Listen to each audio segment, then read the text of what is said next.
വീര്യം കുറഞ്ഞ മദ്യത്തിന് നികുതി കുറച്ചതിന് പിന്നിൽ അഴിമതി ആരോപിച്ചു പ്രതിപക്ഷം. സർക്കാർ നീക്കത്തിന് പിന്നിൽ കർണാടക മദ്യ ലോബിയെന്നും വി ഡി സതീശന് എത്ര കിട്ടിയെന്നുമാണ് മുൻ മന്ത്രി എം ബി രാജേഷ് ചോദിച്ചത്. കഴിഞ്ഞ സർക്കാർ വേണ്ടെന്ന് തീരുമാനിച്ച പദ്ധതിയാണ് ബജറ്റിൽ പ്രഖ്യാപിച്ചതെന്ന് മുൻ ധനമന്ത്രി കെ എൻ ബാലഗോപാൽ പറയുന്നു.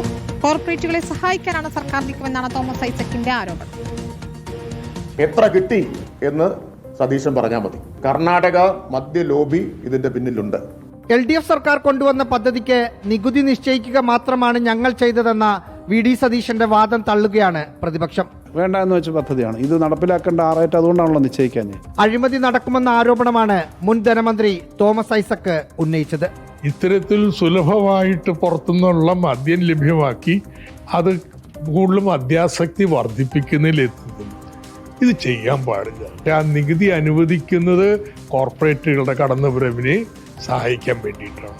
റാഹിസ് റഷീദ്, റിപ്പോർട്ടർ, തിരുവനന്തപുരം.